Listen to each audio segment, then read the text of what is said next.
The room had been sealed for decades, and yet the air still held the faint, unmoving chill of that night. Dust suspended itself in narrow columns of pale light, drifting like slow-falling ash. At first glance, nothing moved. Time had folded itself inward here, preserving every contour, every forgotten corner. An old floorboard warped along one edge. A toppled lamp, its shade bent. A stain that had long since turned the color of old paper. And at the center of it all, the quiet memory of a life cut short, a story locked inside stillness. The investigator stepped in again after 30 years, boots finding the same grooves they once crossed in youth. His breath held itself low in his chest as if refusing to disturb what remained. In the silence, the crime scene felt less like a place and more like a reflection, a frozen version of himself staring back. Her name had been Marilyn Ferrow, age 29, a part-time graphic designer known for her calm voice and steady routines. She lived alone in this small Oregon rental, a place chosen for its quiet distance from busy streets. On the night of November 4, 1995, neighbors reported a single light burning until sunrise. A delivery package sat untouched at her door the next morning. No witnesses, no noise heard, no forced entry, a case built on absence.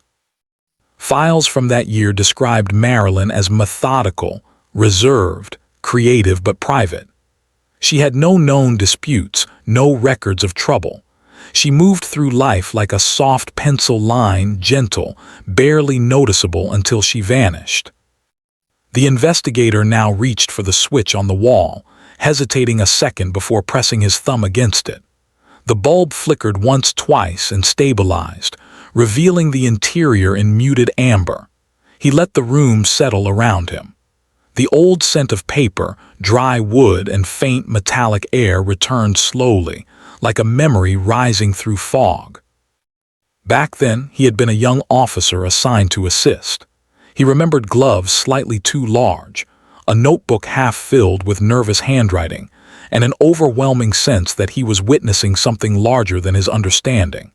He remembered Marilyn's desk, a thin layer of dust even on the day the team entered, suggesting she had not used it the night she died. He remembered the single photograph laid carefully beside her, a blurred snapshot of a coastline she often sketched. And he remembered leaving, feeling as though he had overlooked something that would one day come back. Now, 30 years later, the echoes pressed closer. The furniture seemed to shift in the corner of his eye. Every object felt like a witness, waiting for him to see it again with older, steadier eyes. The silence endured. He inhaled. And he began. Case reopens due to discovery of new crucial evidence. The reopening of the case was never expected. Cold cases often slept until the files dissolved or life moved on around them. But 3 months earlier, a parcel arrived at the Oregon State Evidence Archive, a small envelope containing a single photograph, dated using methods far newer than the tools of 1995. The photograph showed Marilyn's living room as it had been that night, but from an angle no officer had taken. A shadowy figure stood partially behind the doorframe, almost blending into the grain of the film. Attached was a brief handwritten note. "You didn't look closely enough." No signature, no return address. The image had been developed recently, yet the film stock matched batches sold in the mid-1990s. It was as if someone had held onto the photograph for decades, waiting. Chain of custody reviews confirmed the envelope was dropped anonymously, slipping past the cameras outside the loading entrance. The handwriting analysis produced no matches. The paper bore no fingerprints. The envelope itself was purchased at a small Oregon general store that closed in 2004. Still, the photograph held weight, enough weight to pull the investigator back. He stood in the room again now, looking toward the doorframe visible in that new image. His hand drifted slowly across the air like a person reading invisible braille. Each inch carried a memory. The placement of the furniture, the angle of Marilyn's fall, the scattered items that once formed the final pattern of her life. A soft creak echoed from somewhere behind him, but it was nothing, merely the old structure settling. He took out the photograph again, held it up to the light, studied the grain, the faint lines, the smudge near the bottom that might have been a thumb. The figure in the image wasn't clear, more silhouette than person, shoulders angled inward, a slight tilt of the head, no obvious threat captured, no motion, just presence. Presence where none should have been. Someone else had been inside the house that night. The realization did not strike him with shock, only with a slow, tightening weight. A verification of the suspicion he had buried for years. Something had always felt incomplete, as if an unseen angle lingered beyond the limits of the original reports. He pulled out his old case notebook from the archive bag. The cover had softened, edges frayed. Inside, the writing remained legible, steady but young. He flipped through the earliest entries, past the diagrams and brief statements. A line on page 6 caught his eye. Neighbors mentioned faint movement around 11:40 p.m. Not confirmed. Might recheck later. He had never rechecked. The room tightened around him as he read the words again. That small oversight, a single line dismissed amid the noise of larger tasks, now felt like the hinge of everything that followed. The weight of years settled on his shoulders, patient, unblinking. He looked again around the silent apartment, imagining the light on that night, the glow from the street lamp outside, the soft hum of the refrigerator. Marilyn's last hours existed somewhere in the quiet. The photograph was merely a key, unlocking what had never been fully seen. He stepped further in, letting the air shift around him, and began his second examination of a place frozen but alive with unanswered questions. Investigator examines past reports to identify overlooked details. The old reports lay open across Marilyn's small dining table, arranged in neat chronological order.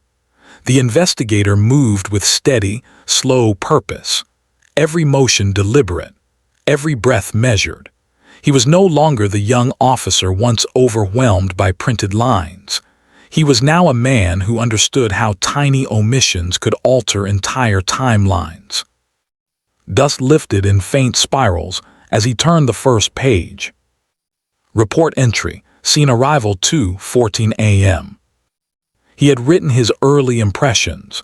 No forced entry, no displaced furniture, no sign of struggle beyond the obvious moment of collapse. He scanned the description again. Absence often masked itself as normalcy. The next document contained the photographs from 1995, darker, grainier than today's standards. He lined them beside the newly submitted photo. The difference was subtle but undeniable. The old images framed the room straight on, but the new image captured a sliver of space behind the half-open door, a space the original team had never photographed. He checked the angles multiple times, tracing the edges with a pencil. A small, nearly invisible line appeared along the baseboard in the new image, a faint indentation, something pressed against the wall long ago. Why hadn't it been noted? Because the angle was never seen.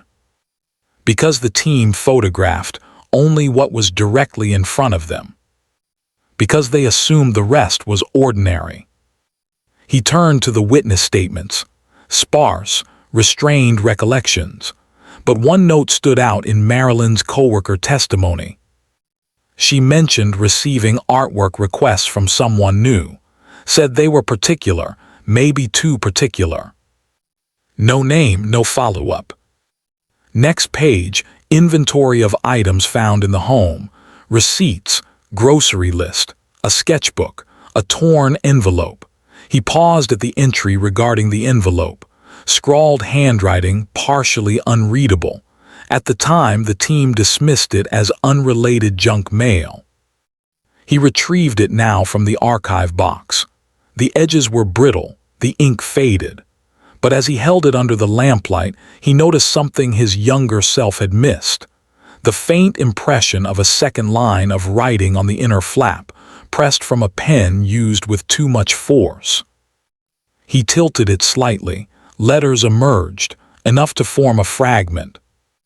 The same place soon. A message. Not junk mail. The refrigerator in the room buzzed faintly, an artificial noise added during the building's preservation process, but it gave the space a sense of life. He continued reading. Another line in his old notebook stopped him. One sketch missing from portfolio, unknown which. Back then the missing page seemed minor. Now, paired with the new photograph and the envelope message, it felt sharp, precise. He returned to Marilyn's desk. The drawers slid open with soft resistance. Sketchbooks lay stacked in quiet layers, graphite still crisp. He flipped through the pages slowly. Landscapes, abstractions, minimalist shapes, nothing unusual. But then a blank section, a single torn edge. Removed with care. Lifted out, not ripped. Someone had taken one drawing. Someone who'd been inside her home before that night. He lifted the sketchbook to his nose.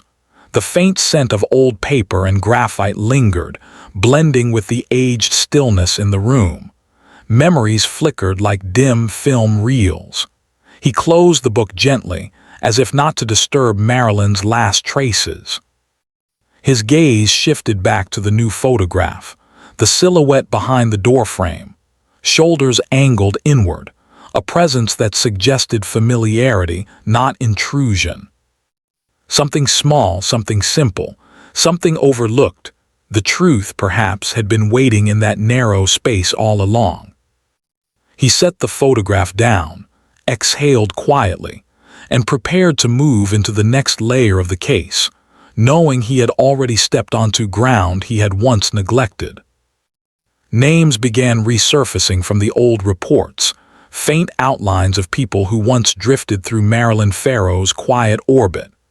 The investigator laid the documents across the table like pieces of a quiet constellation, each point holding a possible direction, each line uncertain. He moved slowly between them, letting memory and logic align. The first name was Evan Barstow, Marilyn's former coworker, a local typesetter, known for his precision and solitary habits. In 1995, he had been interviewed briefly after admitting he walked Marilyn home once or twice during late shifts. His alibi placed him at a family gathering that night. Multiple relatives had supported his claim. No record indicated conflict. Nothing about him drew serious suspicion then. But the new photograph created a subtle imbalance. Evan was soft-spoken, introverted, rarely seen in large groups. The idea of him standing behind a doorframe in silence felt possible, not certain, but possible. The next was Nadia Trent, Marilyn's neighbor from 2 doors down, a pianist who practiced irregular hours and claimed she heard nothing unusual that night. In early reports, she described Marilyn as kind, polite, distant. No friendship, no disputes. Nadia's name dropped quickly from consideration. Her schedule had been notoriously chaotic, late rehearsals, early lessons. Still, the investigator circled her name. She lived the closest.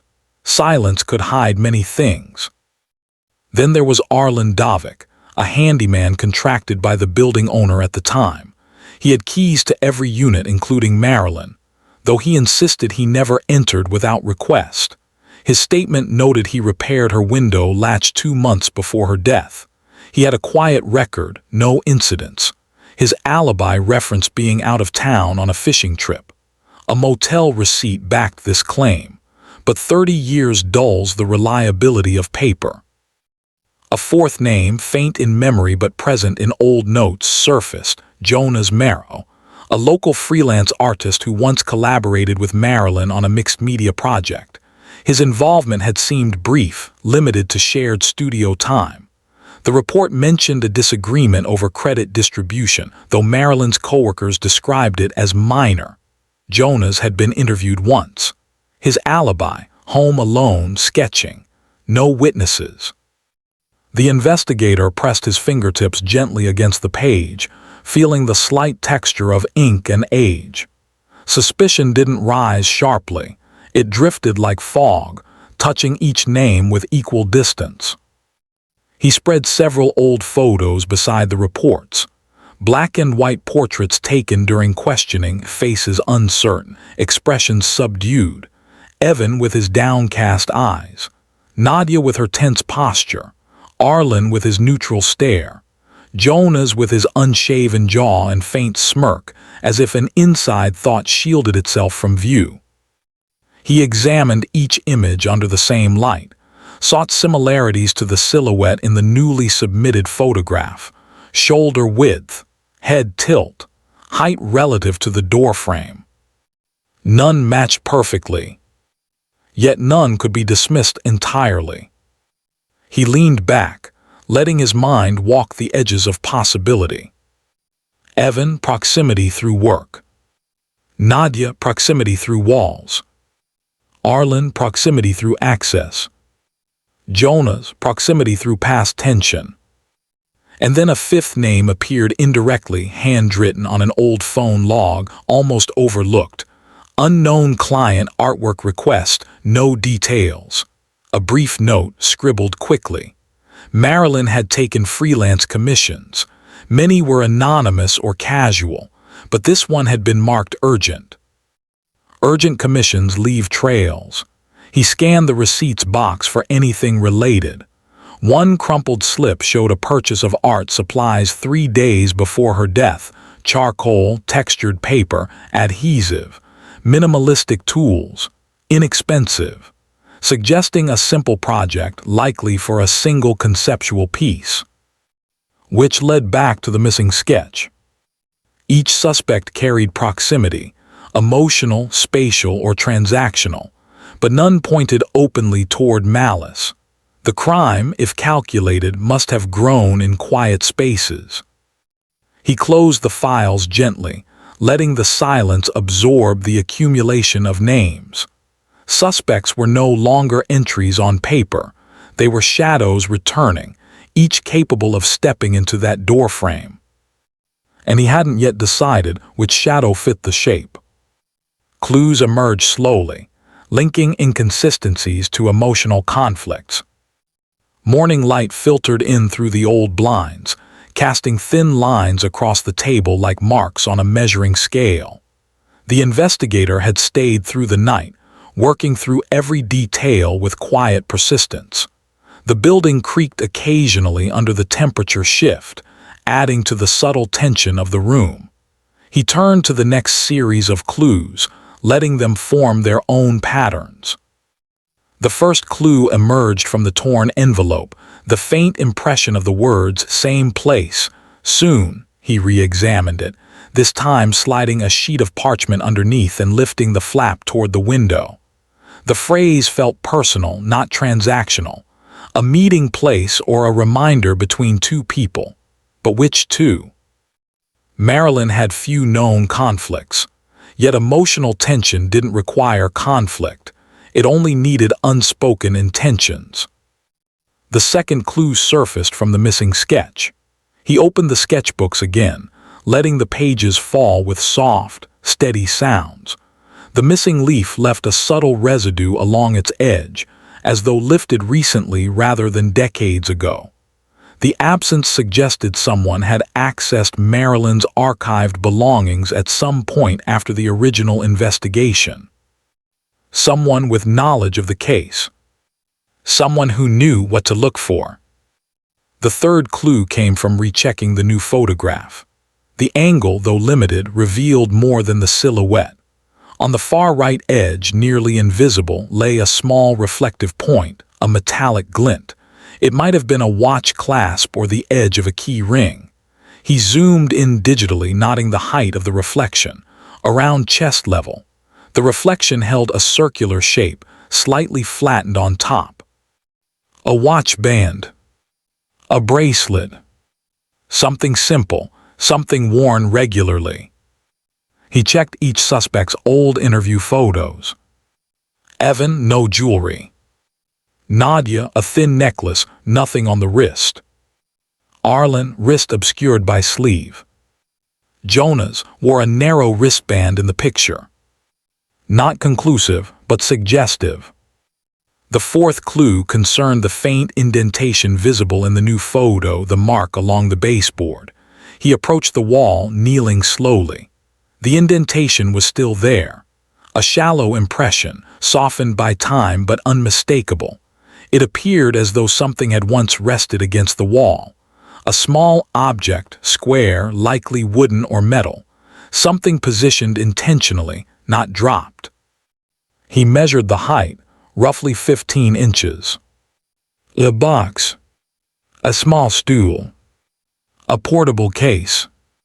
Portable cases aligned with artists, with tools, with materials. His eyes returned to Jonas. Still, he remained cautious. Every clue demanded restraint, not assumptions. The fifth clue was more atmospheric, drawn from Marilyn's neighbor's recollections. In rereading Nadia's old statement, he found an inconsistency. She claimed she heard no unusual noise that night, yet earlier reports from another neighbor mentioned hearing a faint tapping sound shortly before midnight, a rhythm, irregular but present. Nadia practiced piano. Her ears were trained. Would she truly fail to hear a tapping sound? Or had she chosen not to mention it? Not a lie, perhaps, but a quiet omission. The investigator's thoughts moved carefully. Emotional conflicts rarely presented themselves loudly. They slipped through sentences, through the absence of detail. He let these inconsistencies settle. He then re-examined Marilyn's work history, finding a note from a coworker describing Marilyn's last week as unusually focused, as if finishing something important. That matched the timing of the urgent artwork request. Perhaps the missing sketch belonged to that commission. Perhaps the client was among the names he now reviewed. Perhaps the client had come to retrieve the piece early. The investigator stood, stretching stiff muscles, and approached Marilyn's small window. The outside air drifted faintly through aging frame gaps.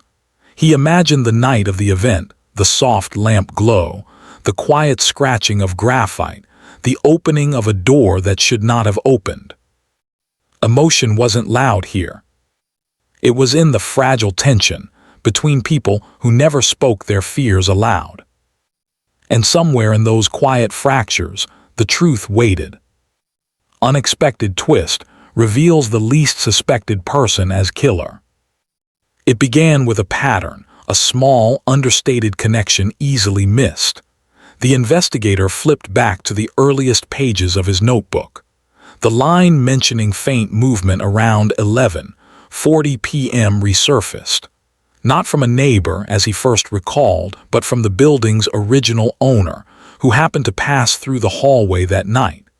A detail lightly documented, never expanded on. The owner mentioned seeing a shadow near Marilyn's unit, not entering but lingering. The shape described was slight, maybe leaning. He had assumed it was one of the younger tenants, though he couldn't identify who. The investigator matched that description with the silhouettes of the suspects. Evan was tall. Jonas had a sharp posture. Arlen was broad-shouldered. But Nadia was slight, and often carried her sheet music case, which matched the indentation height along the baseboard. He paused, letting the realization form slowly, logically. He reviewed her old photo again. Her wrist was partially visible. On it faintly, a slim, round-faced watch, nearly identical in shape to the metallic glint in the newly submitted photo. He continued tracing her role. She lived closest, practiced late, had predictable movement patterns. She was the only one who mentioned that Marilyn kept to herself, a detail suggesting she observed Marilyn more than she admitted. He checked the phone log. One call attempting to identify the urgent artwork request had been placed to a number later traced to a small music studio. The connection had been dismissed, attributed to a misdial by the dispatcher. But the studio belonged to Nadia's instructor. The threads aligned with quiet precision. A pianist requesting artwork. It made little sense at first, until he found a brief line in Marilyn's notebook. Design concept for album cover, natural themes. Album. Music. Commission. The urgent client had been Nadia. And the missing sketch, likely the completed concept, might have contained something that disturbed her. Perhaps Marilyn declined to finish it. Perhaps she altered the design. Perhaps Nadia disagreed, feeling misunderstood or slighted. Emotional misunderstandings could grow silently, shaping unexpected outcomes. He turned to the newly submitted photograph again. If Nadia had taken it, why wait 30 years to send it? Unless the sender was not her, but someone who knew. Or someone who found it among her belongings after she passed away. The records confirmed Nadia had died 5 months earlier, which left the photograph as a final echo, a truth rising indirectly. The twist didn't land with shock. It formed through reasoned assembly. The least suspected person, a quiet neighbor, a pianist, a name almost forgotten, had likely been the figure behind the doorframe. Not out of malice, but through a quiet chain of emotional tension and miscommunication that spiraled into tragedy. The investigator let the weight of this settle, not triumphant, not relieved, just steady, inevitable. He closed the file gently, preparing for the final reflection. The day had shifted into its late hours by the time the investigator stepped outside Marilyn Ferrow's preserved apartment. The hallway held the muffled stillness of an aging building, faint hum of electrical wiring, soft murmur of distant traffic filtering through old insulation. He paused at the door, letting his eyes adjust to the dim stretch of corridor. Sensory memory flickered. The smell of varnish from 3 decades ago, a cooling draft sliding beneath the stairwell, the echo of officers moving quietly in and out. Somehow nothing had changed. Somehow everything had. He carried the file under his arm, though he no longer needed to read its pages. The truth, tentative, quiet, logical, had settled into place. Not a dramatic revelation, not an explosive moment, just a slow unfolding like dust drifting back to the floor. He descended the steps with measured calm, the wood creaking in familiar tones. The building owner passed him briefly, offering a polite nod before disappearing into another corridor. Everyday life moved on around the cold frame of an old story, as if unaware it had finally been pieced together. Outside, the Oregon air held a muted chill. Evening fog clung to the walkway in thin, almost transparent layers. The investigator stood beneath the pale glow of a street lamp. He let the silence linger, the kind of silence that didn't demand resolution but quietly acknowledged its own weight. He opened the file one last time. Marilyn's photograph rested at the top, taken years before her final moments. A gentle expression, thoughtful eyes. A person who lived quietly and left quietly, her final truth buried under decades of still air. The investigator brushed his thumb lightly along the edge, careful not to disturb the worn fiber of the print. Beneath it lay the sequence of documents, reports, statements, archived notes, new evidence. Together they formed a line of reasoning that pointed to the quiet pianist who lived steps away. Someone who never raised suspicion, never drew attention, never appeared in the shadows of memory except as a passing detail. It was not a case of hatred or calculated purpose.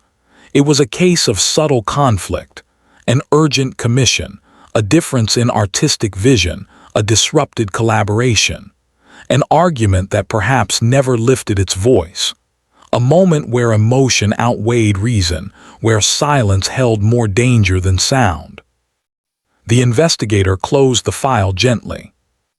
Truth, he realized, rarely arrives with clarity.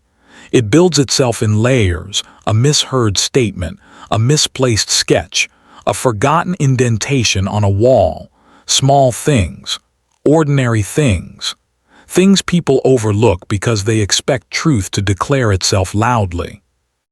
But truth is often quiet, soft-footed, patient. He walked toward his car but stopped before reaching the door.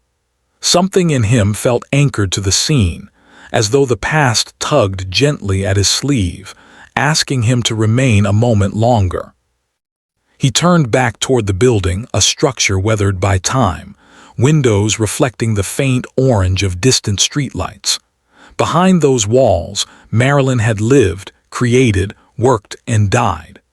Behind those walls, a neighbor had carried a quiet tension until it snapped. Behind those walls, evidence had waited decades for someone to return with older eyes. The mechanical steps of justice would carry forward now. Reports would be rewritten, archives updated, a conclusion drafted, but it would not feel like closure, not entirely. Cases, he knew, didn't end simply because the paperwork said so. The truth solved the sequence, but it didn't erase the aftermath, the questions that could never be fully answered. Why silence instead of dialogue? Why conflict instead of collaboration? Why a moment of tension instead of a moment of restraint? He let the question settle without seeking response. The investigator's mind drifted briefly to the anonymous sender of the photograph. Whoever they were, they had stepped quietly into the narrative long after the final act concluded. A messenger of truth. Perhaps someone who found the photograph in Nadia's belongings. Perhaps someone who recognized a face they knew too well. Someone who believed the silence around Marilyn had lasted long enough. Still, even their motive remained a gray space, neither heroic nor suspicious, just human. He inhaled deeply, the cold, damp air spreading through his lungs with slow, steady weight. In that breath, he felt both the distance of years and the closeness of a life cut short.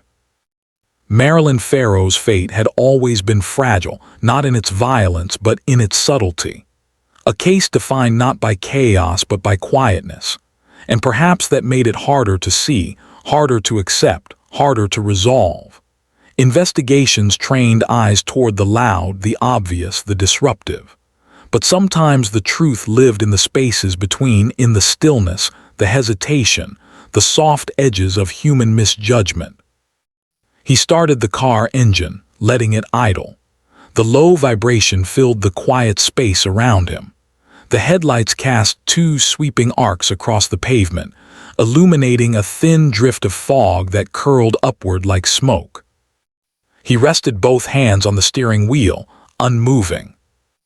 Every case left a mark. Some were sharp, immediate. Others sank deeper, surfacing years later when memory drifted back. This one belonged to the latter, a slow echo returning after decades, asking to be heard one more time. He thought back to the moment he first stepped into Marilyn's apartment as a young officer. The faint scent of graphite, the pattern of light falling across the floor, the uncertainty that thickened the air.